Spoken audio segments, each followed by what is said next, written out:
I'm hopefully going to get out in April again. Hopefully I'll get the Wilder rematch, but if not, then I'll be out in April anyway. I'm just going to keep busy. I'm enjoying myself. I'm 30-year-old. I think I've got another 10 years left in this game, as long as I look after myself. And I seem to be doing a decent job of that now, so I'm not bothered. To me, they're just boxing fights. I broke my back. What do you mean by that? My back is broken. What do you mean, calm it down? It's a fight. Referees telling two fighters who want to fight to calm it down? He should calm down. I saw he's like a clown in his show, man. He's not your guy. Because Tyson Fury's back, and all you motherfuckers are under attack. Look, Eddie Hearn can say all what he likes. Who gives a shit what Eddie Hearn says? It's garbage. Are you off your tits? Have you been smoking something? Can you let me retire and be happy? Please, just please. Bombs away from the Bronx Bomber! Wilder! Let's go, baby! Let's go! I'm through. They put somebody else up and give me an interview. What are you talking about? What are you talking about? You never give me a fair shake. HBO needs to fire you. You don't know shit about boxing. You ain't shit. You not shit. I wish I was 50 years younger and I'd kick your ass. I got dropped, man. Are you kidding? No, you won the fight. OMG, I am so excited. Any of you radio personalities think you want smoke? Call me Mr. Chimney. I want smoke. Yes. What is up? MCR family, another daily edition of the show live on YouTube. Smash the like button, share the show, subscribe. Listen on podcast form, drop that 5-star review, and then head over to patreon.com/mixedcombat radio to help support the channel. I am Matt, the Hipster Hunter. Obviously here, joined today by Mr. Robbie Hearns himself, obviously second cousin twice removed. And we have a litany of topics to get to. It is definitely going to be a frustrating show, I feel like. It's going to be an AJ Wilder, Tyson Fury trifecta show of pure chaos and bullshit. Get hyped. It's going to be great. It's going to be great. Smash the like button, like I said. Call in 323-870-4051. Press 1 to get in the queue. If you're international, email me, mixedcombatradio@gmail.com to get free international and permanent call-in link. All that info is below in the description or at mixedcombatradio.com. But like I said, AJ, Wilder, Fury, all that stuff. You know, they're selling you all wolf tickets, people. You're eating them right up. They are. They're selling you all wolf tickets, guys. Tyson coming out saying that he wants sort of a tune-up before Deontay Wilder. Frank Warren coming out and saying, I forget the exact adjective he used for the Eddie Hearn offer to Tyson Fury for the AJ fight, but it wasn't a positive one, to say the least. What you want to jump in here, Rob, with the adjective he used? I forget it. Derisory. Yeah, I wasn't even going to try to pronounce that one. Shocker. But it's going to be a fun show because this is one of those shows where it's all sort of subjective opinion arguments, and that's going to be fun to debate. But we also have Vasiliy Lomachenko coming out with news by way of Michael Benton. Actually, reporting news this time and breaking news himself. That's cool to see. Come on. That was funny, Rob. Come on. Shout out to Michael Benson. Awesome guy. But come on, that was funny. Leave him alone. He's got Charlo problems. He does have Charlo problems. That is definitely true. But coming out and saying Vasiliy Lomachenko has agreements in place for the winner of the Commey-Chimaev fight, and also attached to that, he wants to fight Anthony Crolla in the UK after that fight. I love that shit, I'll be honest. As a Loma fan, those two fights back-to-back, assuming Richard Commey wins because he is the heavy favorite, and then Crolla back-to-back, it's sort of just a good run for Loma at this point. Dmitry Bivol and Artur Beterbeiv basically switching places in a way. We did report yesterday that Bivol is going to DAZN fighting Joe Smith, but we have some more information about Artur Beterbeiv's side of that sort of move and where he is going to long-term next. And plus more news and information to get to as we delve into the show. Like I said, call in, hit the like button, share the show, all that stuff aside. Rob, how are you doing today? I am feeling you motherfuckers out there, you better be shitting yourself, because I've got more energy, more desire than ever before, and I'm going to annoy you, and I'm going to live in your head rent-free for 365 days, motherfuckers. Maybe not 365, but you know, close. I might take Christmas off. But yeah, lots and lots of news today. Like Matt said, just a ton of stuff to get through. So I'm not going to give sort of intros into them all and, you know, recap them. Matt's just done that kind of. Yeah, just sort of set the stage for the listeners that are coming in. Let them know what to anticipate in the show overall. All right, Wilder Joshua offers that apparently aren't very good, as all these Eddie offers. You mean Joshua offers Fury? Yeah, right? yeah. And that's not very good. Warren sticking by the 50-50. What else have we got? When I said just setting the stage, I meant that's what I was. I don't mean you have to do that. I thought you were telling me to do it again. No, I wasn't telling you to do that again. I already did it. It's good. Okay, The listeners know. That's what you meant. All right. Yeah. So do the first one then. Okay. Let's go right into it. Obviously, the Tyson Fury information about the Wilder fight seems the most immediate news we should get to. Obviously, I think probably the biggest news, the fact that he is coming out and saying, "Hey, look, I would like a fight in my hometown in April before the Wilder rematch." I'll play the clip again. We don't have the full clip of the audio, and I'll get to the rest of the quotes, but I'll play the first part of it and then get to the rest of what Tyson Fury is saying. And this article is from the Mirror, and they're getting it from, I believe, was it BT? Was it interview? BT Sport interview. Yeah, BT Sport interview, which is on YouTube, and you can find it there. I'm hopefully going to get out in April again. Hopefully I'll get the Wilder rematch, but if not, then I'll be out in April anyway. I'm just going to keep busy. I'm enjoying myself. I'm 30-year-old. I think I've got another 10 years left in this game, as long as I look after myself. And I seem to be doing a decent job of that now, so I'm not bothered. To me, they're just boxing fights. Adding to that information, again, Mirror.com is the one where you can get the full quotes. If you just want the quotes, if you want the full interview, again, BT Sports on YouTube. Tyson Fury saying, hopefully I get a fight with Deontay Wilder in America or England. I'm not bothered where it is.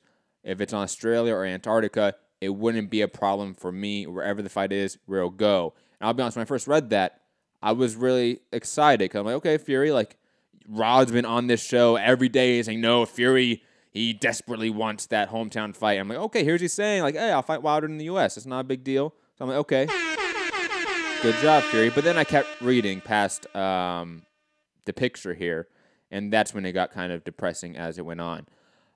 Then he says, but I like a homecoming fight in April, maybe in Manchester or elsewhere in the UK, and then I like to fight Wilder again.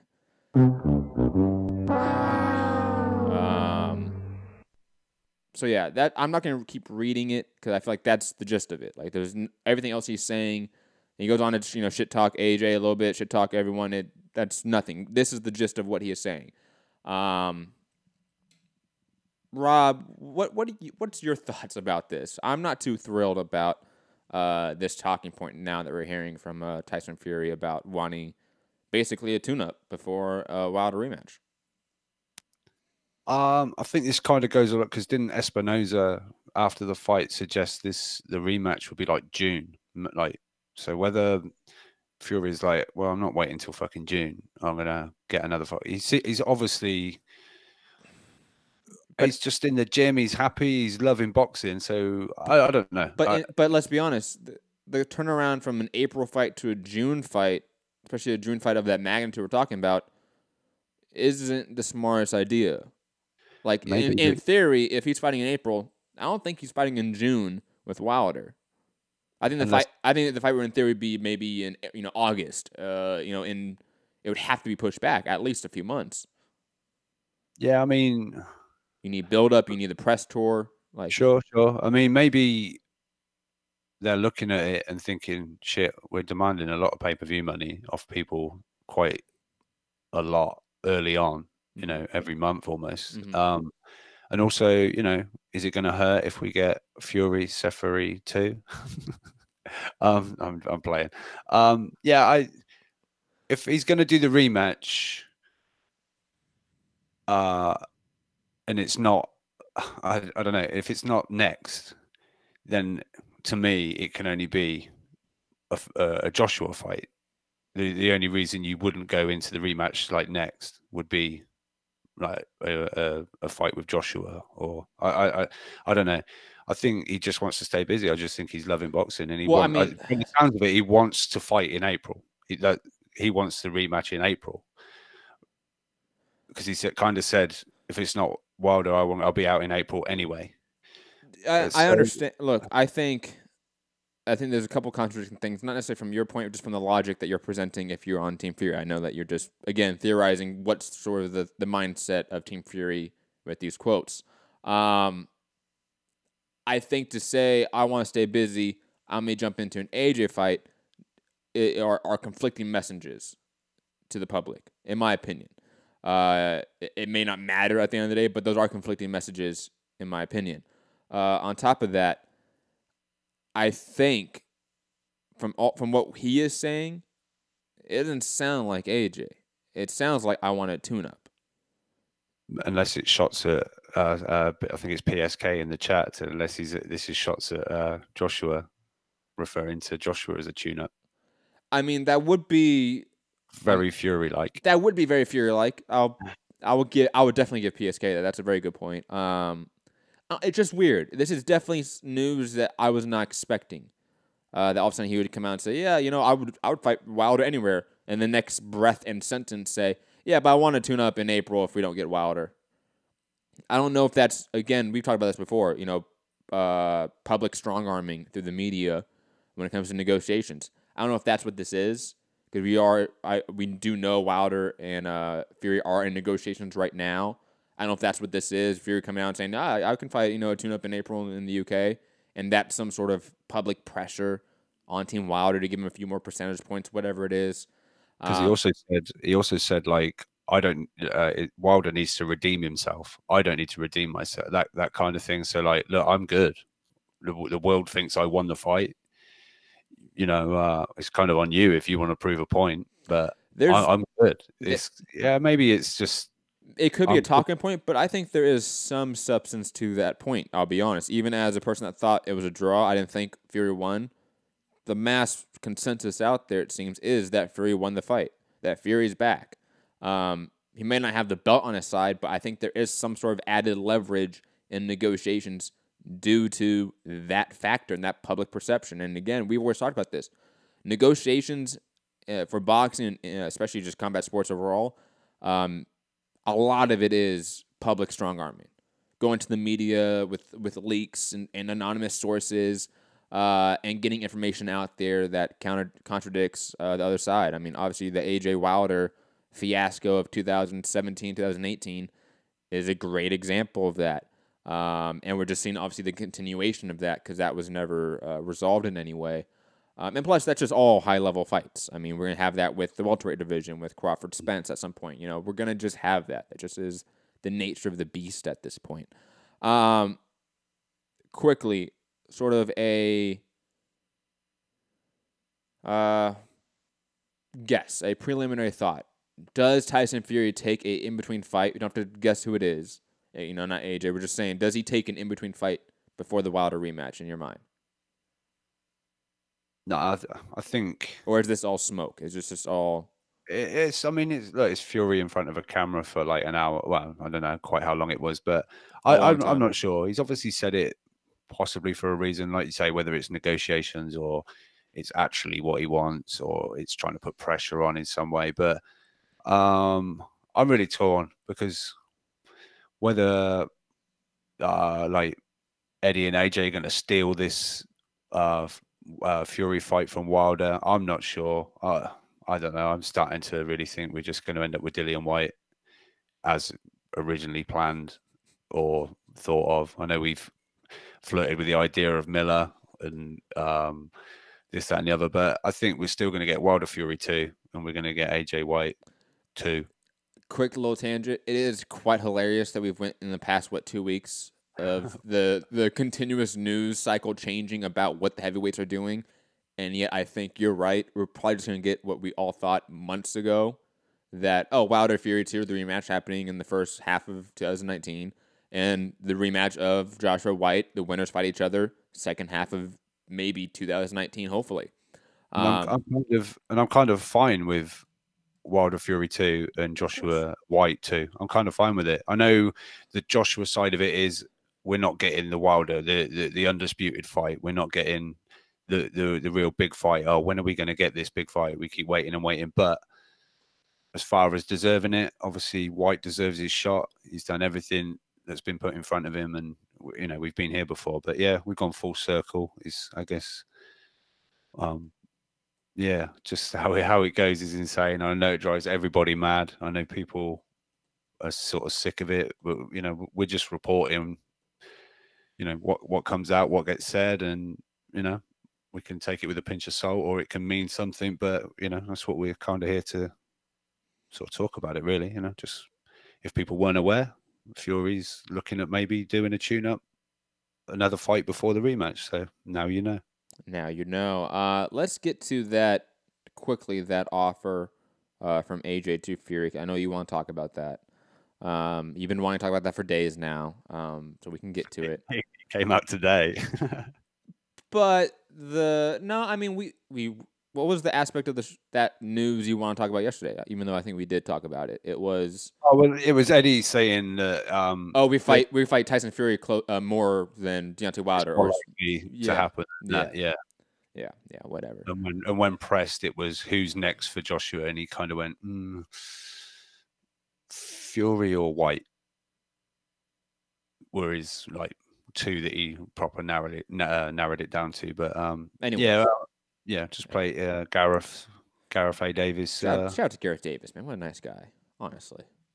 I have a funny story we're going to talk about on Boxing Banter about Gareth Davis. It can't be on public. It'll be on Patreon, though. Anyways, digressing. Great guy. Let's talk. Let's play this clip from Frank Warren talking about that offer, or alleged offer, air quotes, from Eddie Hearn to Tyson Fury. Reports today that 60-40 split deal is being offered Tyson Fury to fight Anthony Joshua at Wembley on April the 13th. Anything in this? Certainly not. We've never had that offer. No offer's been sent to me. Hearn sent an offer to Tyson over the weekend, but it was certainly not 60-40. And it was quite a derisory offer for Tyson. So that's it. We have nothing else. We've not even responded to it. It's so derisory. So what would Tyson Fury have to be offered if he did fight Anthony Joshua, though? 50-50. Simple as that. Look, Eddie Hearn can say all what he likes. Who gives a shit what Eddie Hearn says? It's garbage. Man. Look, I don't care. Like that.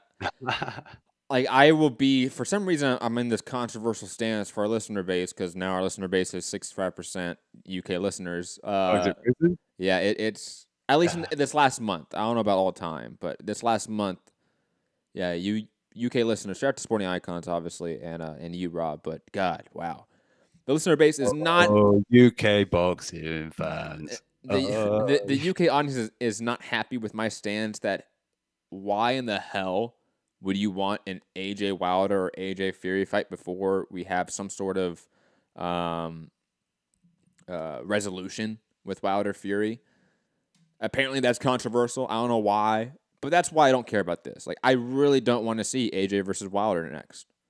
I want to see resolution with Wilder Fury. I think even if the consensus is that most people think Fury won, I am still of the mindset the fight was highly competitive and highly close enough that it was controversial. You could have scored it either way, in my opinion. So let's see the fight again. It's not like it was a bad fight. It was definitely top 20 fight of the year, easily.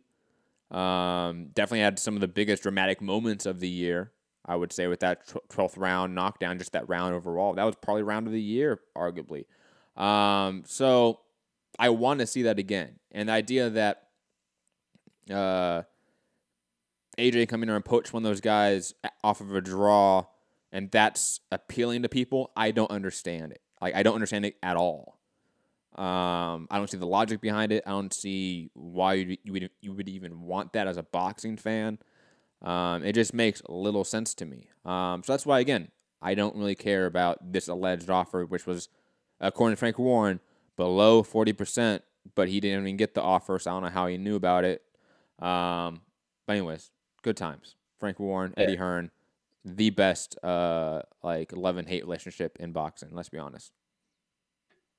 Yeah, there's definitely more hate on one side than the other, but God bless Frank, you know. But yeah, I know exactly where you're coming from, but I guess when you term yourself boxing fan or you're a fanboy or whatever, I think part of this that people like the Joshua Fury is because it's Joshua taking Fury away from Wilder and making Wilder fight Brazil, or suddenly, oh, he's done a pay-per-view. Well, let's see if your next fight's pay-per. You know what I mean? It's that real.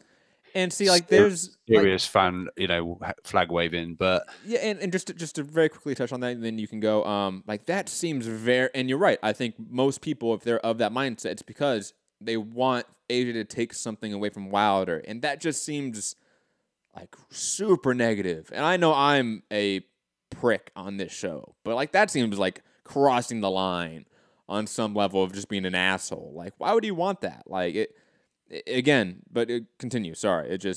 That's such a negative thought process to have as a fan. Well, first of all, don't put yourself down. Let me in the chat do it. Yeah, I know what you mean. I'm sort of torn because part of me is that guy that, just to get one up on Wilder. Because, I mean, like, Eddie's kind of said it before. Shout out to, like, Wilder's team, basically. They've done this pretty well, like how things have played out. Wilder suddenly, by getting the Wilder, he has shot up into the spotlight more because it's gone from no one knows him. Asking people on the street out in New York, wasn't he? Like, do you know Deontay Wilder is? And no, sorry. And now he's attached to every other heavyweight. So they've done it well. So, like I say, a little part of me is like, yeah, go and fuck that up a little bit. Take Fury away, go and fight Brazil or something like that. It's not like you're due a mandatory or anything.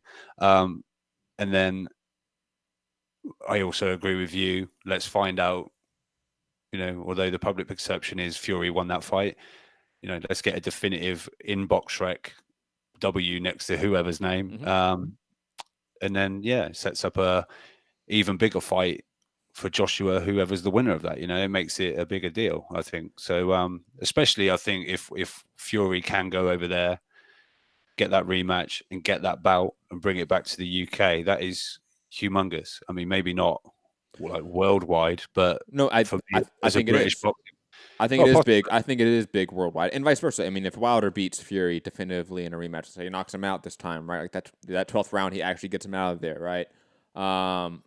I think obviously the AJ Wilder fight is then massive. We're talking million-plus buys in both countries, massive. That's how big it could be with a definitive number 2. Because James Burrell on the chat saying that's not it. People want to see number 1 versus number 2, which I understand. But my argument is we don't have a clear number 2 yet. We have a clear number 1. That's AJ. I mean, even as a person that thought Wilder drew with Fury and has been critical of AJ and Eddie Hearn, I can safely say AJ is number 1 in the division. But that number 2 spot, that's not definitive yet. Fury made a claim for that number 2 spot, but he didn't actually claim it yet. And I want to see if he can do it, and vice versa. I want to see if Wilder can sort of reaffirm that he is that number 2 spot, and it's him and AJ, and that's really the fight. And again, I don't understand as a boxing fan how you would not want to see that play out. As an AJ fan, I don't know how you would not want to see that play out because it's better for AJ to fight someone coming off a clear win than a draw. I feel like that should just be very obvious. But we don't need to stick on this that much longer unless you have any other points. No, I'm just seeing in the chat that, sort of number 1 versus number 2 is possibly another thing. And, we know in certain rankings that Fury's number 2. And based off a draw, he leapfrogged Wilder. And obviously Joshua's number 1. So I guess there's that side of it as well. But yeah, We're not mentioning Ring Magazine rankings here. All right. That's like mentioning Oscar De La Hoya's coked out rankings. It's just the same thing. Oscar De La Hoya's coked up rankings. Brilliant. But yeah, I'm sure we'll be back touching on something Wilder Fury, Wilder Joshua, Wilder whoever, Joshua whoever, in the coming days, coming weeks, months, years. So yeah, stay tuned. Click that notifications bell. Get notified when we go live with another one of these around the houses. Been here before shows, but yeah, like I said before, we're just bringing you up to date with the latest in the vicious circle that is the heavyweight division. Yes, let's move on from that bullshit and to the arguably the founder of boxing bullshit, Mr. Bob Arum himself, by way of Michael Benson saying, told by Bob Arum that he wants Vasiliy Lomachenko to travel to the UK for a fight against Anthony Crolla this summer. First, Loma faced the winner of Commey versus Chimaev in a 3-belt unification in April 12th. Both have already signed. Oh, I love that shit. You know, because again, maybe a slight stitch back to the AJ heavyweight bullshit. I know we just jumped off of it, but wouldn't it be amazing if AJ was like, you know what, like I'm gonna have a tune-up, I know, in April, but we can just all sign a contract right now that the winners fight each other. This is not a abnormal thing in the boxing world. Vasiliy Lomachenko, the second biggest fighter on boxing for ESPN, is literally doing that. He has a contract with 2 different people simultaneously to face the winner of that fight. Wouldn't it be amazing if Eddie Hearn and AJ are announcing this big press conference? We have signed a deal with both Wilder and Fury to face the winner of the rematch. And, you know, AJ's in attendance and it's this whole production. Just saying, just throwing out there. It's not fantasy when it's reality in boxing. I'm very shocked at your glass half full attitude, Matthew. I'm not saying it's going to happen. Like, all right. But like, I said, wouldn't that be nice? Yeah, it would. It really would. But it'd be easy. It's still, I think it would be a massive sort of. It would definitely go trending on social media if that happened. Yeah, for sure. But anyways, I mean, I'm still fingers crossed something's going to get pulled out the bag for this, and it's going to be a bit of a surprise one way or another. But anyway, back to Loma. Yes. First off, I think everyone is probably in agreement that Richard Commey should destroy Chimaev relatively easily. Chimaev is completely untested. I think he only has like sub 15 fights in his career. Like, he's not an experienced guy. And plus, I mean, we sort of set up the next 2 fights for Loma. Richard Commey, which he is a Lou DiBella, PBC, Al Heyman fighter. Lomachenko is obviously a Bob Arum ESPN fighter. I love that they are working together for this fight. Gary asking, because I think he misheard or did not hear, saying, who does Loma have a contract to fight? What 2 fighters? Richard Commey and Chimaev. I forget his first name. I think it's like Ruslan Chimaev or, I don't know, some generic Eastern European. What was that? Isa, something like that. Sure. ISA. Sure. Whatever that is. Chimaev.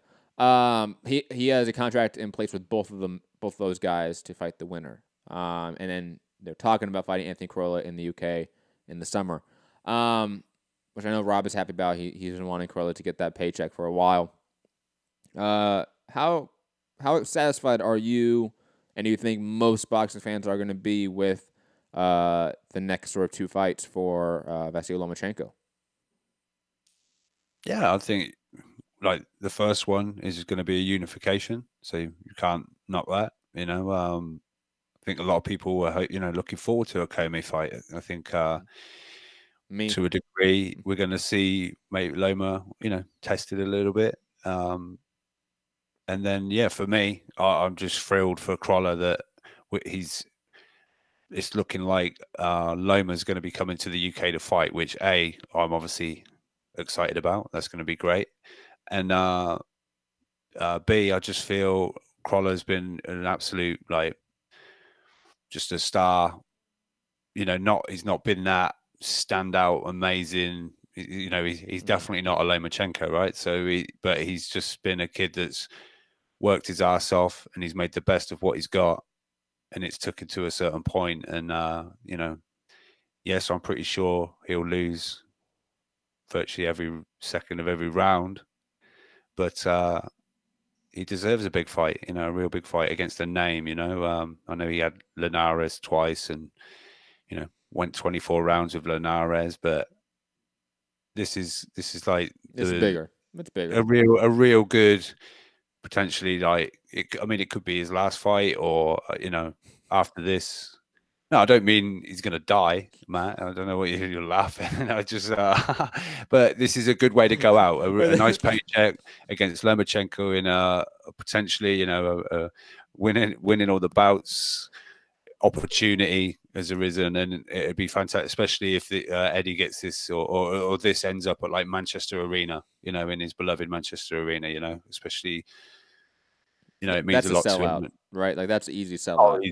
Yeah, for sure, no doubt about it. And you know, that place means a lot to him. And obviously, they had the Ariana Grande concert with the bombing there, and he's fought there since, and it was, you know, a big deal for him. And making sure people aren't, you know, not afraid to come out and go to these sort of venues, you know, and but to possibly, like I say, go out in a big fight with Lomachenko in the building, lovely payday. And a massive fight. I think he's deserved it. So yeah, I love it. I love the plan of attack for Bob and Loma going into. I mean, obviously coming off an injury, going back-to-back unification fights. The second one being much tougher than the first one, and then having a nice, easy tune-up in the UK for big money. I think it's a smart plan. So if you're Bob Arum, if you're Vasiliy Lomachenko, this looks like it's a great plan of what to do next. You know, like easy fight after two hard ones. Yeah, I'm not biting, Matt. It's fine. Damn it. I know you're trolling me right now. So close. But no, like I said, I even said it myself. Does he win any seconds of any round? No. But all we know is he will go out on his shield. Crolla will not. Like even Commey, like you mentioned that, like, oh, like he might give Loma some issues, or he might, I forget the exact wording you said. And even then, I started thinking, like, yeah, like I've always wanted the Commey fight for a while, because Commey gave, you know, Robert Easter a very tough fight. He arguably won that fight. That was really the start of when the perception of Robert Easter changed, was Richard Commey. But man, like Lomachenko has looked very good as of late. Even in the Linares fight, I think people criticize him for that one. I still think he looked rather dominant in that fight. I think he only lost, 2 or 3 rounds in that, tops. For the Commey fight, I don't see him really losing that many rounds. I see him maybe losing a round because he got hurt. He has to like recover. But that's it. I mean, Loma is potentially at this stage, especially in this division, which I think may be the best division for him. He might just dominate in a way. You know, I see Gary in the chat saying, like, oh, you know, like it's weird. I forget how he exactly said it, but it's, you know, Bob Arum putting his champ into really tough fights. He doesn't get a rest. And I would say for Loma, like, this may be, unfortunately, maybe both. Like, this may be the toughest fight, speaking of Commey, in the division for him right now, beside, obviously, Mikey Garcia, because he's moving up to fighting Earl Spence. But it's still not a relatively hard fight for Loma. I don't think anyone's out there actually picking Commey to beat Loma, right? No, well, you might get the odd one, but yeah, I think the majority of people would back Loma in this fight. Mm-hmm. But, you know, let's not forget you saying Bob's putting him in these tough fights. I'm sure this is Loma saying, make me that fight. I want that fight, you know. So I'm sure it's Loma wanting to. I don't think he's begrudgingly like, oh, fucking hell, another tough one, you know. I think he's the one mapping out his career, you know, and Bob's delivering what he's asking for. So absolutely. So yeah, I'm excited, just purely that we're gonna hopefully get Loma coming over here. Let's hope it happens. Just want to quickly link me bringing up Linares, and as we're on Loma, Bob Arum looking at approaching Linares to sign him over, and targeted the Loma rematch is definitely something they can do again. I'm good off of that. But yeah, I think I know we're getting Linares. You're getting Linares on DAZN. But after that, whether he's heading over to ESPN, we'll have to see. Speaking of us having to see and fighters having to see, Luis Ortiz manager saying no one has contacted us on the Usyk fight. This is obviously after the news that broke, maybe was it last week, that Usyk was looking towards Luis Ortiz or Povetkin, Alexander Povetkin. I think this is maybe a confirmation in a way, pseudo confirmation, obviously, that Povetkin or Usyk is sort of being lined up, and that's really what they're looking at, or it's just faulty reporting, and that neither is true. I also saw somewhere, I forget where I saw it, I think it was Sky Sports. They reported that Eddie Hearn and Usyk were meeting, I think, this week or next week to discuss his future plans. This week in New York, I think they're meeting. So hopefully we have an idea of what the undisputed unified cruiserweight champion of the world does next after a electrifying knockout win over Tony Bellew. Definitely a knockout of the year performance in my mind. R.I.P. Anthony Bellew. Man, you didn't bite on that either? Damn, man, this is upsetting today, Rob. Well, just 1 second. I'll be back. I'm trying to troll, and you're just not letting me troll. And it's very unfortunate, highly unfortunate. I just put my picture up. It's fine.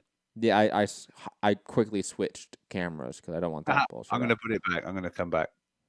What are you doing here, Rob? Great podcasting here. Right. People should watch it on YouTube as well as downloading it on iTunes, leaving that 5-star review as they do it. It's fine. No lies detected there.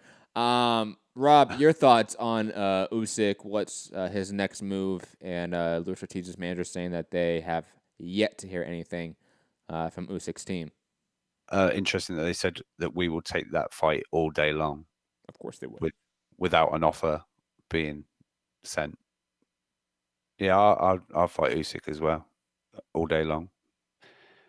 But I probably won't get a contract sent to me. But it's fine. I don't know. I think the Povetkin rumors really picked up steam recently. I think we'll obviously sit back and see what what comes out, whether Eddie releases anything. Because, like I say, Eddie's in New York now, and there's a press conference on Friday regarding news that we'll talk about a little bit later. Whether he lets anything out as far as because I believe Coogan's travelled with him together side by side, so I'm sure something will come out and how that meeting went with Usyk and his team. So it's going to be interesting because is it going to be heavyweight? Is he going to stick around for one more cruiserweight fight? We'll see. But I don't see the reason to stay at cruiserweight any longer.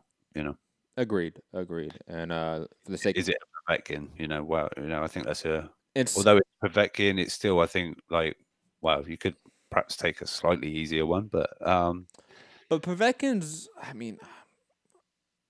I think even though Povetkin, the blueprint's out on Povetkin, I think. And not only that, he's a guy that's 39 years old, going on 40. It's not like he's in his prime anymore.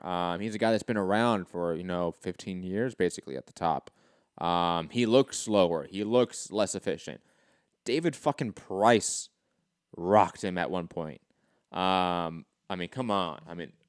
You've got to weather that early storm that Povetkin will bring, and then it's not even that much. It's not even that much of a storm. You know what I mean? Joshua, I thought, relatively speaking, had an easy fight with Povetkin. I know there's some people out there, I think you included, thought Joshua struggled a little bit with Povetkin early. I thought early couple of rounds he was lunging in, really jumping in with that left hand, and just a bit of pressure. From a smaller guy when you're the bigger guy, and that not so tall guys just coming in with that sort of looping, sort of lunging in, really committing to it. And it just took, I think, Joshua just a couple of rounds, and as soon as he got it all figured out, it was kind of a lot easier from there on in. And I think Povetkin, the gas tank really showed, and I think someone like an Usyk who can move like he can move is going to handily deal with a Povetkin. But I just feel like I say, if you weather that early storm, which I'm pretty 99% sure Usyk can do, it's instantly a decent W on your heavyweight debut, moving forward. And I think it's like what I was saying, it's an easier W as time is going on. It's becoming less and less of a dangerous W and just more of a veteran name on your resume in a way. unlike a Luis Ortiz, who still may be the same age of Povetkin, but doesn't have the miles on him anywhere close to that. Moving on, just for the sake of time, I want to get to the callers. Again, 323-870-4051. Press 1 to get in the queue. Like we reported yesterday, per Mike Coppinger, Dmitry Bivol is going to DAZN, and Artur Beterbeiv is heading to ESPN. Him and Dan Rafael had a little spat on social media, which was quite funny. But Dan Rafael added information to this, saying that Bivol is interested in a world title at 168. I don't see how that's new information, but I wanted to at least tell you guys what is being reported out there. First off, hilarious by Mike Coppinger to go at Dan Rafael. I loved it. Definitely hilarious. Secondly, how big of a misstep is it by DAZN to sort of just trade light heavyweight champions, in my opinion? Because it's not like Bivol and Beterbiev are significantly different stars or drawing powers in the U.S. I feel like they're pretty much the same. Can we look at the DAZN pickup of Bivol like it's really a positive move when they just lost their other champion? And now, from the looks of it, and from all reporting I've seen as of recent, it looks like even the winner of Alvarez-Kovalev might stay at ESPN. And now they have Vasiliy, now they have Beterbiev, and now DAZN's on the outside looking in, like their competitors for other divisions. So, Rob, basically, like, again, what I'm asking, sort of to paraphrase it and sort of concise it, was this a misstep by DAZN to sort of trade champions in this way? And again, not a literal trade, but it just so happened they did.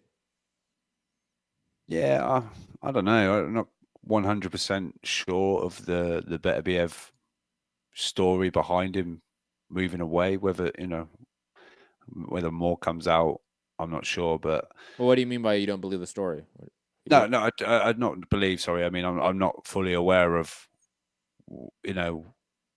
He was given a 3-fight deal and why he's wanting to move away. If it's just that I don't think that's really relevant information. Like, it doesn't really matter at this point. Like, again, if we're talking more from the DAZN side, like, what was the benefit of just gaining Bivol and then losing Beterbiev, But when you say losing, I want sort of the reason why. Is he completely unhappy, and is it worth keeping a fighter that's not happy to be dealing with you, or is it just best to let them go? All right, fine.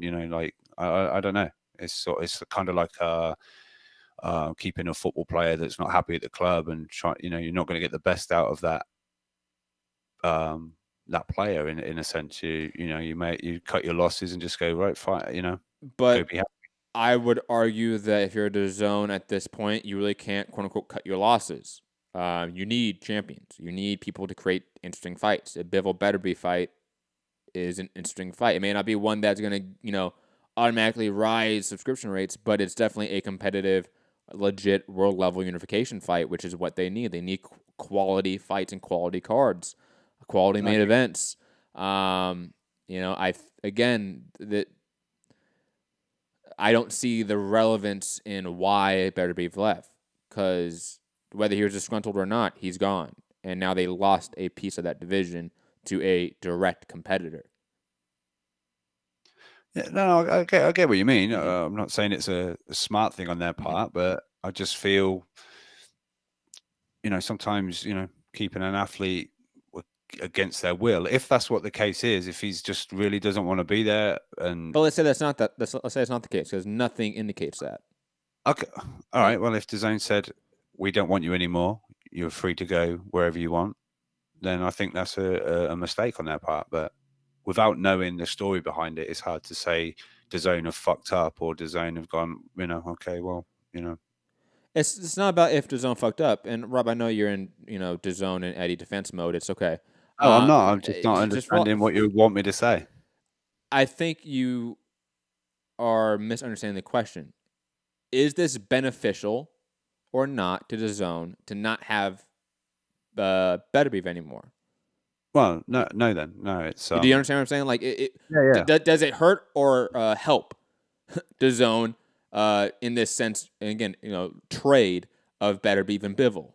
That's the point of not the DAZN yeah, fucked up, because did it I know hurt I know that's a very negative framing of DAZN. I know you're in DAZN defense mode. Does it hurt or help? That's it. Yeah, they've lost the unification fight, so it's hurt, I guess. I don't know. Oh, whoa! You just Sorry went about out. that. I just smashed my come at me about DAZN, I'm gonna go smashing my keyboard to shit. No, yeah, it's obviously they've lost a big fight in that division. I mean, but like you said, is it obviously people that have bought it want to see good fights, but it's not like you said, a subscription builder, or people like, I've got to get DAZN, I want to watch this fight. But it may not be a subscription builder, but it's a subscription sustainer, if that makes sense. You can't. Yeah, it's keeping people there that are there for that reason, to watch good fights, and this is what people have been wanting: competitive, good, fun fights that, like are competitive. Because I know a lot of criticism is heading DAZN's way right now with a lot of the cards that Eddie's putting on. I know a lot of people said like, "Oh, Golden Boy is saving DAZN," and Eddie's, but. Was Canelo Rocky Field in a competitive fight? It's not about competitiveness, because I think you need two things, right? You need content that's going to raise subscription rates, right? And you need content that's going to keep those subscribers around. You need a balance of those two things. I don't understand, from the outside looking in, DAZN's strategy for that balance. Because right now it seems like everything is around Canelo. And I don't know if you know this or if you can get this information up, but I believe their deal for that Major League Baseball content, I know they don't show full games, but they have like some sort of highlight show, like Sports Center-like show. That costs more money than most of their boxing content combined, outside Canelo. So it's about, I'm curious what DAZN's, again, long-term strategy is for raising subscribers, and B, sustaining those, especially when it concerns our market, our demographic, boxing fans. Because right now, it doesn't seem like they have a good balance of that. It seems like they're going to really hope for the Canelo Triple G fight to do wonders for them. Because right now, the slate of the schedule doesn't look that deep. But we don't need to touch too much on this topic anymore, because we have another DAZN topic to get into. By way of Mike Coppinger again. Doing an awesome job of breaking news recently. Saying sources, looks like Gerald Big Baby Miller won't be fighting Friday on DAZN after all. Was too late in the game to properly put a fight together. Rob, your thoughts on DAZN not being able to keep the Big Baby fight for this card coming up this weekend? Is that major? Not major. Is that a loss for them from ticket selling perspective, from a viewing perspective for this card, or is this card what it is, and Big Baby Miller being attached to it really isn't the end all be all of it? I think it would have been if they got the fight that they were looking for, because this is still around the WBA regular situation that they've been waiting for clarification on that, and trying to get. It was trying to be Trevor Bryant versus Big Baby. Now again, don't know whether people have seen much of Trevor Bryant or would be hyped for that fight in any way, but and regarding tickets, Big Baby in the New York area, I guess, would have been some kind of a draw. He would have obviously brought some people with him, sold some tickets himself or whatever. But is it a massive loss to the card? I personally don't think so. It would have been like some interest there, because obviously, Miller, Joshua, Miller, who, the whole heavyweight thing that we've been constantly discussing recently. But I don't think it's like destroyed the card in any way. I know you're of the opinion that it's shit anyway. So well, yeah, I'm of that mindset that the card isn't that great. So like them losing the Miller fight when we didn't have him even attached to an opponent isn't the end all be all. Like, this card wasn't going to be saved by Miller fighting some nightclub bouncer they found off Fifth Avenue. That's just the way it is. So, save him for 2 months down the line, save him for the AJ fight, whatever it may be. It just made a little sense to me to put Big Baby in another very soft touch on a week's notice. It would just be bad PR again for a card that does not have any good PR around it. I think they sort of saved themselves another sort of headache and PR nightmare.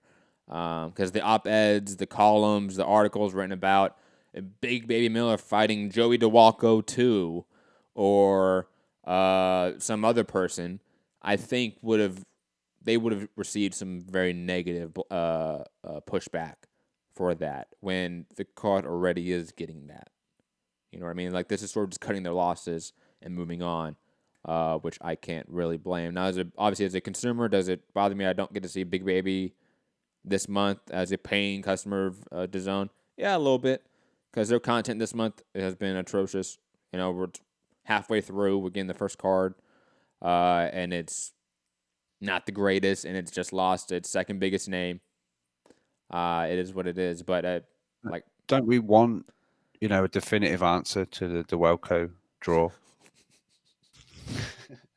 Sorry, I try to keep a straight face with that, but I couldn't. Yeah, I think, like you said, it's better that he's not on the card against some scrub, some guy, than being on the card against some. It's better to not be on there than be on it fighting a nobody. I'm sure they'll get him out maybe, and they'll look for this again for the March card and for the try and. Seen a lot of guys on quite quick turnarounds at DAZN, so I'm sure they'll be looking for something for the next card if possible. So, last two topics of the day, then we're going to callers. I see you 732. Gary just hopped off the line. I hope, Gary, you come back on. Definitely want your take on some of this. Espinoza coming out and saying the Mayweather fight with Pacquiao is, quote, up in the air. Quote, Floyd seems a little bit more torn, and in brackets concerning the fight. Like I said, I'm intrigued by the fight on numerous levels. I'm not going to be intrigued by any build-up bullshit. This isn't AJ Wilder for me anymore. This isn't Crawford Spence. I'm not going to put up with it. So that's why I put this all the way as the second to last topic of the day, because it's not going to give as much primetime air on this show as maybe some others. And I also sent it almost second last as well. Yeah, but I can always just move it up, right? Yeah, no. I was just saying that's how I feel about it as well. I'm not going to come in and say, "Oh, Floyd's ducking, he don't want it." I'm not going to go down that route. I mean, I don't care about it anyway. So I don't care about it anyways. That is definitely true. But speaking of people caring, actually, the Plant-Uzcategui fight did a pretty good number. It peaked at 986,000, average of 761,000 viewers on the FS1 telecast. That's a pretty good number, especially with it not being really fully in prime time, in a sense. Like, it ended in about midway through prime time viewing. So that's a good sign. I have yet to really go back and look at the UFC cards of the last year and see how they compare with them on FS1. But this is a good viewership, especially the peak. The peak is nice. The average is all right. Definitely not the greatest, but it's good. But that peak is really nice. I bet they're going to be looking at that, being happy. For most of the PBC on Fox cards of the last 2 years, the cards that had awful main events that we hated, like it was Victor Ortiz versus Andre Berto 3 or whatever, that did around this number as a peak. So again, good peak, decent average, and definitely a better start to their FS1 lineup than their Fox lineup, in my opinion. Yeah, and I always think to do this before after the fights happen, but I always think something like this on regular TV or whatever you call it, linear or whatever it is, to check Caleb Plant's Instagram followers, and just to see, especially with his story, it's. You know what? I was looking at it. Maybe Sunday. No, not Sunday. Sorry, because the fight was on Sunday. Monday. I looked at it Monday, so that would be yesterday. It was only at like right below 3,000. He's still not known yet. I haven't looked today. But I am curious to see that jump because like Usyk got a really big jump through the Tony Bellew fight. Not so much the World Boxing Super Series, but the Bellew fight, he got a big jump from that. I don't know. Did you see on Twitter or Instagram? Twitter. Okay, because he's got 40. I'm going to say he's had a jump 45,000 on if it was on 3 before. But let me check on Twitter. Yeah, check the tweeter for me by chance, and then we're gonna go to callers. I see you, Free Fights. Don't worry, and I see you, Gary. Just want to hear how much it is improved in the last 24 hours. Rob? Yeah, go to a caller. I'll check it out. I'm trying to find it. Oh, my goodness. Free Fights TV, we are going to you now. How are you doing? Yo. Yo. Yo. All right. So, I won't be on this call for long because me and my mom got to go somewhere, but I ain't streaming this one. But y'all know where to find me, Free Fights TV. And do you think Joshua is scared of the offer as he keeps on saying, you know who I want to fight, and he keeps on negotiating so much? Do you think he might be scared? No, I think this is what happens when we have big fights. Negotiations are drawn out. Everyone wants to make sure they get paid the most they can. When you get older and start working, I think you're going to sort of understand that. When you get a work increase, you're going to want a pay increase. It's very simple. When you're doing a job that requires X amount of work, and all of a sudden that increases, and now you have a lot more people around you that are watching you work. The work is more important. It's more competitive. You're going to want to get paid more. You're going to want to make sure you get the right deal. So that's same with Wilder, same with Fury. That's why everyone's being hard to negotiate in this process, because everyone wants to make sure they get the right deal. So I don't think AJ's scared. I think this is just the nature of prize fighting at the very top level when you're talking about tens of millions of dollars. Yeah, that's true, but obviously, I'm not saying he's scared, but I'm just going to say the Wilder-Fury fight rematch is easier to make. And who do you think is going to win? I think Wilder is going to overswing the right hand, miss a lot, because we know Tyson Fury's footwork and head movement's good. And I think Tyson Fury is going to win by decision. He doesn't have that much knockout. And credit to Wilder, we've seen his chin tested a few times, and it's a good chin, I ain't gonna lie. And I see it being a farther fight than last time, maybe in Fury's hometown this time, and him getting the unanimous decision. But Wilder, you will be a heavyweight legend and always remembered. I think. Who do you think gonna win? I think Wilder's gonna win. I'll be honest. I think he ends up knocking out Fury late. I think he'd be able to make some of the judgment. We will see. That's definitely true. Yeah, we definitely will see. But Fury's. Yeah. I already got my confidence bet on it. Okay. Well, Fury is probably the deserved favorite. I think most people will obviously assume he's a better boxer, and he's obviously in shape as well.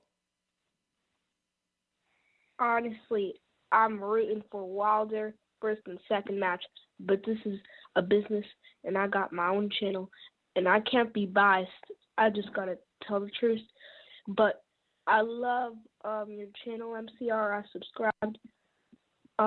Thanks for having me, and see y'all. Thank you, Free Fights TV. I don't know if he was calling us biased. Was he calling me biased for picking Wilder? It sounded like he was taking a subliminal at me. Why? But it's an 11-year-old, so I'm not going to dunk on him. I don't know. You can't handle the truth. It's fine. But no, shout out to him. He's obviously what's great. He's an 11-year-old kid, loves his boxing, and he's hustling. I love it. He is Keep definitely it up. hustling, man. Free Definitely Fights hustling. TV. Go check him out. Yes, or don't, because he is 11.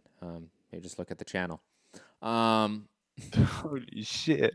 We're gonna go to Gary in Dallas. How are you doing? Oh, Gary, what happened? They both just jumped off. Gary, no.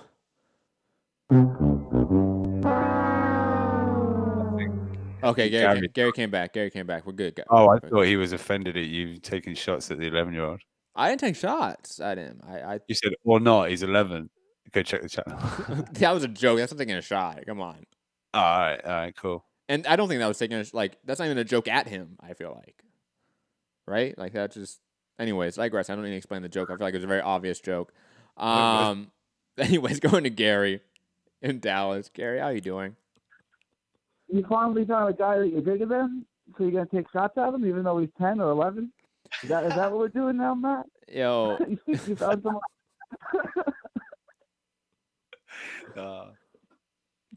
No, I think you handle him like an adult. I think that's what he wants. I don't, I think it was a good call. I think you did. I think you handled yourself well. I don't know how I would react to a 10-year-old. 11? How old is he? 11? I think he's 11. Yeah. Cool.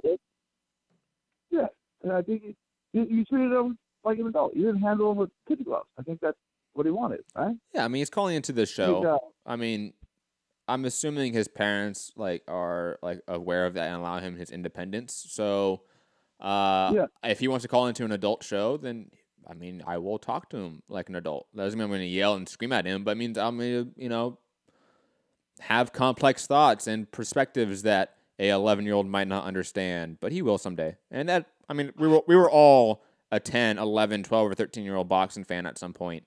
Heck, I remember that and listening to podcasts way back in the day when there wasn't a SoundCloud or YouTube shows, and you had to go find them on some torrent website.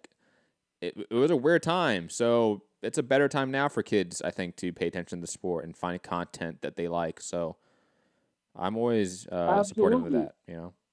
11, 35, or 40. And all you motherfuckers are under attack.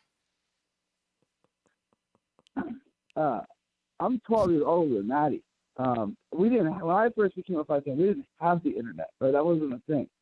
Bo Holyfield 1 was the fight that turned me on to boxing. There was no internet. You had to watch ESPN for an hour to get 5 minutes of boxing coverage, and that was it.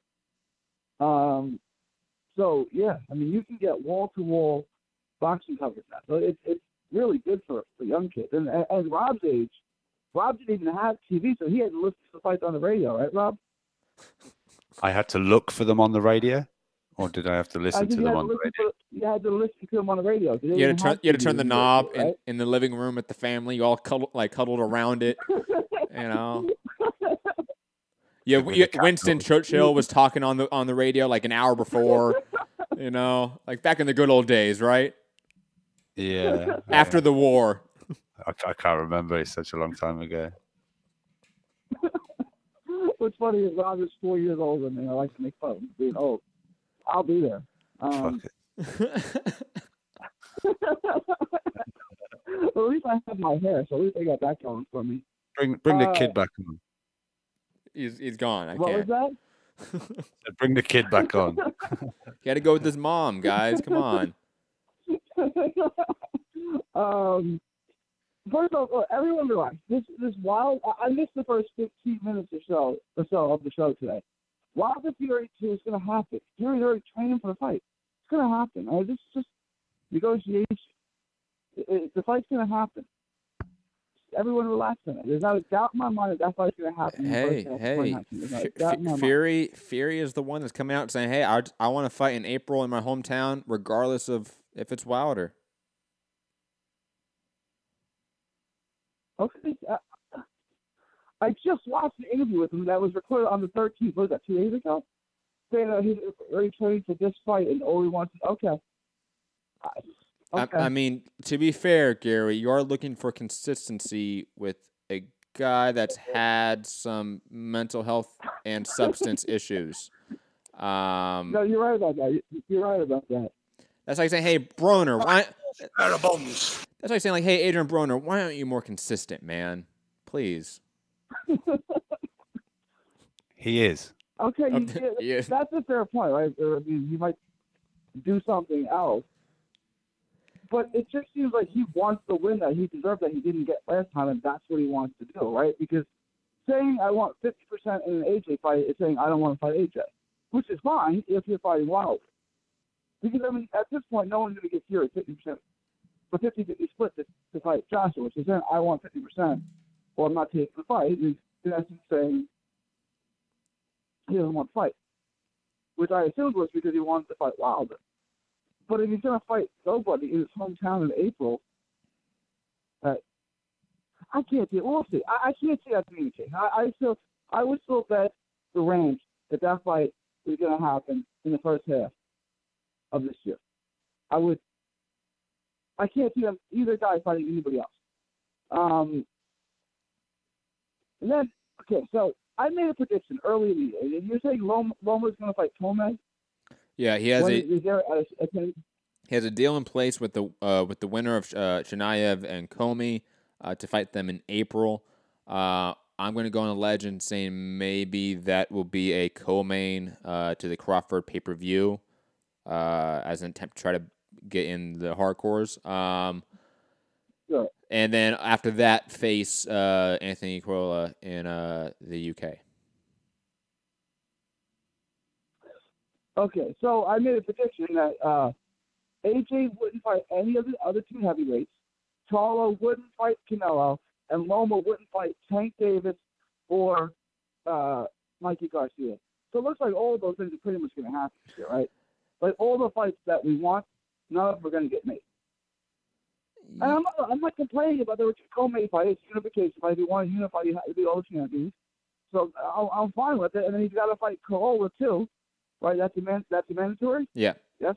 Yeah. I'm not complaining about either of those fights. I'm just saying all the fights that we want to get, we're not going to get at all this year. None of them. So it's just hard. It really is. Like, I mean, it's January, what's it, the 16th, the 15th? And I can already write off the top 5 fights I want to see this year. None of them are going to happen. Unless you think I'm wrong. Any of those fights I just named, any of them might happen. Do you think any of those could happen? Those 5 fights I just named. Name the 5 fights again. AJ versus Fury, AJ versus Wilder. I can see that happening this year. Do I think it's a probability? No, but I can see it happening this year. Okay. Loma versus Mikey, Loma versus Tank.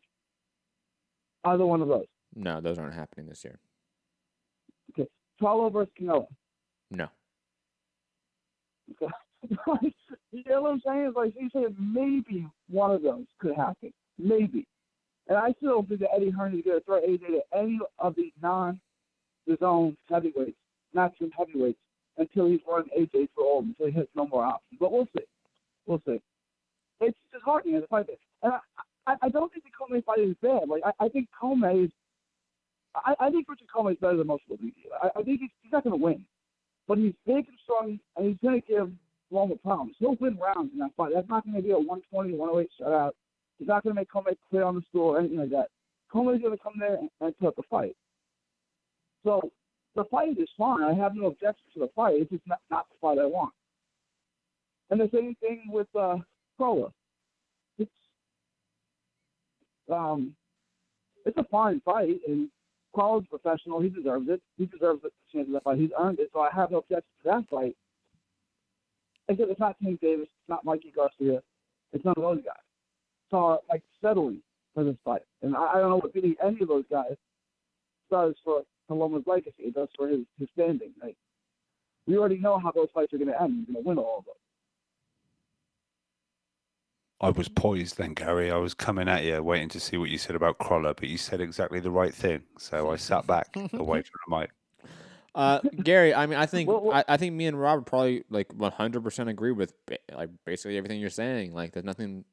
I detect no lies. You know, my only thing is that the Tank Davis fight with Loma, like that's pure fantasy at this point. Like there's really no point in actually discussing that in any sort of like legitimate substantive dialogue because they're not even in the same divisions at this point. I think like we need to start talking about or pressuring Davis to fight a Machado, a Burchelt, somebody of that nature. Someone in his weight class. Someone in his weight class that's elite, or just in his weight class. More so than him moving up a weight division facing a unified champion. That's just is not reality at this point. Mikey was close. Like they met at ESPN Studios. Like there was talks about it in a way, but Mikey went and took the bigger paycheck. I can't really blame him. To be fair, and Crawford versus Spence is supposed to be on that list of fights that top fights I want to see this year that aren't going to happen. Yeah, but we know that's not going to happen. Like that's an obvious, yeah. But like, I don't watch the UFC, but like these fights would happen in the UFC, right? Like Crawford would fight Spence if they were both at the UFC, right? Like that they would make that fight happen. This is just such as being a boxing. I mean, I'm trying to answer my own question. Would Spence and Crawford have fought each other by this point? Yes and no. I mean, there's always cases we can make. You know, for example, I know you won't really understand this reference I'm going to talk about, and I know most of my audience won't. But the welterweight champion in the UFC right now, Tyron Woodley, is fighting a guy named Kamaru Usman. When the clear number one contender, Colby Covington, is healthy, absolutely ready to fight, and wants to fight Tyron Woodley. And Tyron Woodley wants to fight Colby Covington. But Covington's asking the UFC for too much money. So they're not making that fight. It's not a 1-to-1 analog, but sometimes the best fights don't get made in the UFC. Like sometimes that just doesn't happen for egos, for paychecks, whatever it may be. But would it have happened at this point, or would it be close to happening? Probably. In a large part, generally speaking, you're probably more right than wrong. I don't know what you just said, but it sounded an awful lot like. Yo, you're the one sending me UFC and MMA news links all the time, Rob. You're the one that wants to make you want to talk about it just as much as I do. You just don't want to admit it. It's okay. I know you've been desperate to talk about Khabib and fucking having a little back and forth on whatever it was, Twitter. Yo. Come on, don't be scared, homie. You could do that show tomorrow. Don't be scared, homie. Don't be scared. But anyways, Gary, sorry, back to your question. I hope I answered it. I know I kind of rambled. No, you did. You did. More than likely, but not necessarily, is what I took from that answer. Very quickly, Juan David Hernandez bring up a very good point. Anderson Silva versus George St. Pierre is a fight that never happened. That was, for a large part of MMA's history, I mean, near a decade or plus, that was deemed the Mayweather-Pacquiao of MMA, and it never happened. So, yes, generally speaking, you're probably right, but we do have some really clear instances of fights not getting made when they clearly can and should be made. And the other thing, I want to get back to Loma real quick, because you're right. Loma and Tank Davis technically aren't in the same weight class, right? But you just think like one of two things. You look at Tank Davis, you say, okay, he can't make 130 anymore, so he has to go to 135. And you look at Loma and say, he's not a 135 pounder. He's not going to stay at 135. But I guess he is staying at 135. I mean, he doesn't look like a lightweight. He doesn't, Loma doesn't look like a lightweight.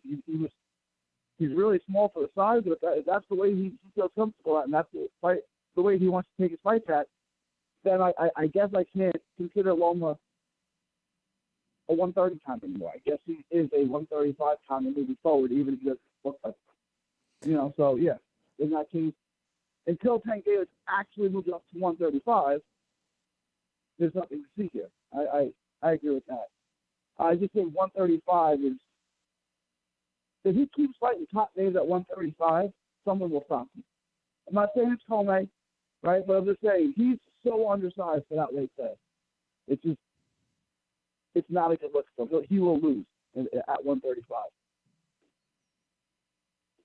Okay. Your thoughts? Do you think anyone at 35? I'll be honest. The only person at 135 I see beating Loma is Mikey. So, like, the idea that he can't be a lightweight, I think is just categorically wrong. I think that the fact that you're saying he's undersized, I think is wrong. I think Loma is maybe not big for the division, but he's probably average for the division. We've seen a guy like Denis Shafikov move down to 135, and he's been a contender, perennial contender at 135 for near 5 years or so. So, no, I don't think it's an issue. I really don't. Shafikov could be a disaster for Loma. No. His physicality. Okay, I'm not. But Gary, I think in your mind, Gary, in your mind, you think Loma's smaller than Denis Shafikov. That's not true. Yeah. You don't think so? No, not at all. Okay. I still look at Lomachenko like a featherweight. He's fighting at lightweight, but maybe I'm wrong. I thought he was a 126-pounder fighting at 130, and now he's a 126-pounder fighting at 135. I think he's probably a natural lightweight that cut down to 126 and 122 back in the day to maximize his size. Yeah. So you think he's about the same size as Mikey? Yeah, height-wise, they're about the same size. Mikey at this point, obviously, is probably a lot bigger than Loma because he's bulking up. But a Mikey at 135 being consistent at that weight, yeah, they're probably very close to the same size. It's marginal. And Mikey also got with Victor Conte. After you get with Victor Conte, you usually get a lot bigger. It's really weird how that happens, Hey, you know what? Whoever thought it would be a good idea to have Victor Conte be the leading spokesperson for PD regulation in combat sports after he was the ringleader of one of the biggest PD scandals of all time, they should get a raise. It's like having Ike Turner talk against domestic abuse. You know what I'm saying? It's like, maybe you should hire someone else to do this job. I don't know. The guy who's... if I say Victor Conte, what's the only thing that comes to your mind? It would be if, like, Harvard hired Richard Nixon post-Watergate as their lead, head of their lawyer school. Like, it would be that level of, like, are you guys really this serious about it? Like, honestly, really? But it's that level of stupidity. It's that level of, hey, let's have the criminals run the shit. It would be like making Al Capone the leader of the Federal Reserve. Like, it would be that level of stupidity. Yeah, no, I agree. There was something else. What else? What was the other topic? I forget. I've deleted the topic, so I don't have them up right now. So off the top of my head, Big Baby not going to be on the DAZN card coming up this weekend. Beterbeiv going to ESPN. What else? What, Rob? Yeah, I'm just signing. Go ahead. I'm sorry, what was that? No, I was going to say Bivol signing, fighting Joe Smith Jr. Mayweather not being sure about a Pacquiao rematch. The Plant-Uzcategui numbers coming in being relatively very good. That's about it. Okay. Yeah, I want to talk about yourself. And look, $10 a month, I'm not complaining either. $10 a month is not a problem. I spend more for HBO, and HBO gave me, as far as boxing, HBO gave me absolute garbage. And I'm not hating on DAZN. I wanted to do well because there's a big investment in boxing. So I'm not hating on DAZN because I don't like Eddie Hearn. I wanted to do well. But what are they giving us? Like, I forgot, do you realize that Demetrius Andre fights on Friday? Yes. Like, I totally forgot. And he's fighting who? I don't even know who this is. Artur Beterbeiv. I'm a pretty big hardcore. I have no idea who that is. And that's what they're giving me? And it's the first part of the year? Like, Come on, they got to do better than that. That's all I'm saying. They got to do a little better than that fight. I agree. I mean, they've had some spread out content that's been good. Like AJ Povetkin, I think is a good main event. I think Usyk Bellew was good. Obviously, even the Canelo Rocky Fielding fight in some aspect, I think was serviceable. Obviously, because it's Canelo Alvarez. Because it's Canelo, right? But if it was anyone else, if it was Andre or any of Jacobs, any of the other Eddie Hearn associated, we'll call it middleweight, against Rocky Fielding, what would you say about that fight? Oh no, it would be criticized obviously a lot more than what it is. But my point is that even the really good content is spread out a little bit too thin. And there's just maybe an issue of what they have going forward. I mean, they announced, I think it was maybe yesterday or the day before, that Brandon Rios versus some guy will be main eventing a DAZN card like in April or May. And like there's a level of out of touch like aspect to their decision making, in my opinion. Like Brandon Rios is not a relevant main eventer in 2019. No. Did it say main eventer? And I like Brandon so, Rios. yeah. I'm just glad that he's because I so thought Eddie Hearn was going to put Brandon Rios in with Kell Brook to make Kell Brook look good. You know, because we're all stupid. You know, because Brandon Rios is a former champion. Like, what? Kell Brook just beat Brandon Rios.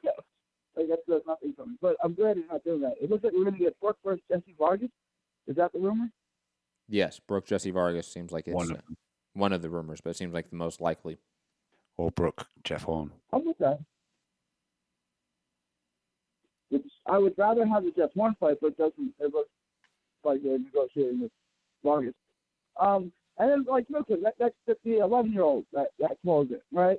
We're talking about all the fights that aren't going to be made. You know what that does to that kid? That pushes him away from the sport. We're talking about those 5 or 6 fights. These are one of them might get made. That 11-year-old who's watching boxing, he's new to boxing, not getting any of those fights is going to push him away from the sport. It's not going to suck him into the sport. Like, there's promoters and the people that need him to be a lifelong fan and the networks, do they not understand that? I think they may understand it, but I don't think they. Again, I talked about this a little bit earlier in the show. I don't know if you heard it, but like the idea of balancing act, like balancing content that will raise your overall viewership and the content that will sustain your viewership, or subscription rate, whatever sort of word you want to use there. I don't think the current networks that we have right now understand that balance when it comes to boxing content. The amount of content that they are owed by these promoters is far too much than what the content or the population of boxers can really support. And they haven't figured that out. They have these deals in place, and now we have execs in positions that think Brandon Rios is a relevant player and could be a headliner in 2019 making decisions. And I think you have this level, you have this combination of being out of touch and this combination of the product being stretched far too thin, and it creates massive issues. It does, and like you're relatively a basketball fan, right? You follow the NBA. Yeah. If I said to you, nah, the Lakers and the Warriors aren't going to play at all this year. We're not going to make that. Maybe we'll make it next year, maybe the year after. But right now, we're only going to have the Warriors play the Knicks and the Magic. And the Lakers are only going to play the Phoenix. I mean, do you think that would make or break NBA fans? Make or break? It'd definitely be a turnoff. It would bring in more fans. It'd definitely be a turnoff. Okay. Right, you knew there was no chance that the Lakers were going to play the Warriors at all this year. Lakers and Warriors, LeBron and Lakers against the Golden State Warriors. Not going to happen this year. Well, then, there's no point in any of the games now, because that's the one that's all supposed to culminate to. Or even take it that next step with what you're talking about with like the best fights that could get made aren't getting made. You mentioned like 6 or 5 fights. Mentioned 6 or 5 matchups in the NBA that just won't get made, like whether it's Warriors, Lakers, whether it's Houston, Lakers, basically any of the top Western teams facing off with each other. If that just doesn't happen, they all go and face the Atlanta Hawks over and over again. You know, like, I was thinking the biggest trash team, the Hawks. They're real bad. The Hawks are pretty bad. You know, maybe Charlotte. You know, like it would be teams of that nature, right? Like if the best teams of the NBA just played them for the whole year, does that turn off the fan base? Yeah, in this hypothetical world, I absolutely think it would. The difference is that boxing fans may have been sort of ingrained with this paradigm from the beginning. Like this may not be a new feature of boxing in the last 30 years where the best don't fight each other. I think this has sort of always been an issue, but fighters used to fight 60, 100 times in their lifetime. And so the opportunities to face each other were just far more often. That's the difference now. You know, if a fighter has 40 plus fights in their career, that's a long career nowadays. Back in the day, that was average, if not below average, let's be honest. So it's just a weird time where I think boxing fans have this nostalgic sense of what boxing used to be like and we romanticize it, and that's just not the case. On top of that, the product at this point cannot sustain the market, and we are going to see those two things conflict over and over again the next few years until that balancing act gets figured out by these networks, or if it does get figured out by these networks. Yeah, no, I mean, the new plan where fighters only fight twice a year is good in the sense that it prolongs their career, right? Like, when people used to fight 4 or 5 times a year, they were over the hill, and you still see this with the smaller guys. They're like the 118 times and 105 times. They're done at 30 years old. You know, 30 years old is old for them. With only fighting twice a year, you prolong that. You prolong your prime, you prolong your career. But then you're only fighting twice a year. So it's like, you know what I'm saying? You're taking the long term instead of. But I mean, it's good. And like me and you and Rob, we're used to being heartbroken by boxing. That we're kind of immune to it now. Like, it hasn't chased us away. It's not coming. We are the abused person in the relationship that keeps coming back. That is boxing fans. Right. Like, 101. This time he's not going to cheat on me. This time he's not going to hit me. No, he isn't. Like, but that 1-year-old kid, if it's 2-3 years down the road, and Crawford and still hasn't fought Spence or still hasn't fought Thurman, whoever comes out of the PBC side, like, he might lose interest in boxing. You know what I'm saying? Like, he could, and then it's lost the thing. I mean, the boxing demographic is a lot older than, say, the NFL demographic or the NBA demographic. There's a lot less. Like, that shit you just talked to, every one of his friends watches the NFL. They probably all watch the NFL playoffs. How many of you think watch boxing? He's probably the only kid. He's probably also the only kid, like, at his school or, like, in his friend group that actually watches boxing. Probably. You know what I'm saying? Because we were all. I think most of us were that kid. We didn't have a YouTube channel, but we were that kid that loved boxing, and we were the only person that loved boxing. When Robbie was a kid and Sugar Ray Robinson was fighting Jake LaMotta every other week, it was a bigger fan base, right, Rob? Like, it was more mainstream. I was watching our UK guy beat him. If you remember, I wish I could remember that name off the top of my head, but it was almost the perfect. You almost had him. You almost, and then you forgot the name. Damn, that sucks. Someone in the chat. Who was it? UK guy beat Sugar Ray. It's okay, Rob. Don't worry about it. Anyways. But yeah, black and white. Gary, yes, I largely agree with you that I think younger fans, newer fans, probably get sucked in with the big fight. Like, I think, Rob, you got really sucked into being a hardcore with AJ Klitschko, I want to say, right? And then that turned you on into a bigger fan of everything. I know you were obviously a Ricky Hatton fan back in the day as well. You know, I assume maybe even like Lennox back in the day. Maybe you thought he was Canadian. I don't know. I did. I used to like Lennox. Yeah. Used to. Now he's Frank Bruno. Were you a Frank Bruno fan? Frank Bruno. Were you a Frank Bruno? Yeah, fan? of course. Yeah. Yeah, of course. Yeah. Barry McGuigan. See, Frank Bruno was a heavyweight champion back in the 80s and 90s, and he would go into the trash category of heavyweights of today. So, you know, maybe you're right. Maybe today's heavyweights are a little better than I give him credit for, right? Because Frank Bruno was 2-time heavyweight champ or only 1-time heavyweight champ? I think it was a one-time. Rob, 1 time? I think he was a 2-time. Okay, I think he was a heavyweight 2-time champ. challenger, but I think he was a 1-time champ. Okay. But he had a pretty good career, and he was not good at all, right? So, I mean, maybe. I mean, you would say Frank Bruno is comparable to Dillian White, right? Dylan White beats Frank Bruno. What now? Now.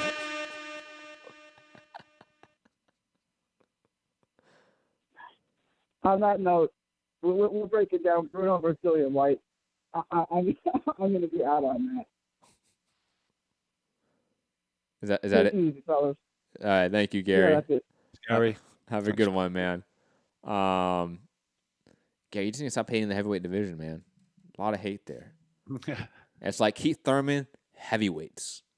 Like that's his list of people I hate for Gary. Digressing though, that's about it. Last caller of the day right there. Ladies and gentlemen, smash the like button, share the show, subscribe. Final thoughts, Rob. Final thoughts. Let the people know where they can find you. Final thoughts. The ever-going heavyweight drama, episode 9621. I can't wait for 9622. There's something to look forward to. But yeah, on we go. I'm sure an announcement's coming soon. I believe Eddie kind of suggested that everyone's got 10 days to kind of accept something from there, because they need to obviously get the wheels in motion and things like that. So we'll sit back, wait for news. Quick little thing. Matt said, "Who cares?" But people may be interested. But apparently, Billy Joe Saunders has been put into the WBC rankings at number 5. So yeah, we know Canelo's the WBC champion there. But yeah, you know what that means. Canelo versus Billy Joe Saunders, Cinco de Mayo on DAZN. I believe they're going to meet at a basketball game and make it official, shake hands and shit. But yeah, follow me, UK Rob MCR on Instagram and Twitter. Yeah, till the next one. Till the next one, that is for sure. Patreon, you know, all that shit. Yeah, new content on there, as little as $1 a month, but obviously more is appreciated, more than one. Do what you can. You know, we've had a bunch of new subscribers on the channel. We've got more Patreon signed up, so appreciate the support. You know, Sporting Icons, shout out to you. Yeah, and Matt, I've been speaking to Sporting Icons. You know, we'll look at maybe doing a collaboration. You know, go on or whatever. But Sporting Icons, get well soon. He's struggling a little bit with the flu. He's trying to get through all these. You know, he's putting his content out, sneezing and coughing in between, trying to. Yo, that seasonal flu is no joke. Like, how no. Fuck, man. I've been lucky, you know. Like the last 12 months, I haven't really been hit by the seasonal flu yet. Hopefully that continues. Now I'm fucked, right? Next week I am toasted. Yeah, show tomorrow's cancelled. Smasher wants in, how much is Patreon? For as low as $1 a month, you get all the content. You can do more and get other sort of perks like shirts and stuff like that. We are adding and fixing the tiers as we speak. So again, $1 a month, that's all you need. You get extra shows a week. You get extra interviews. You get extra content, whatever it may be.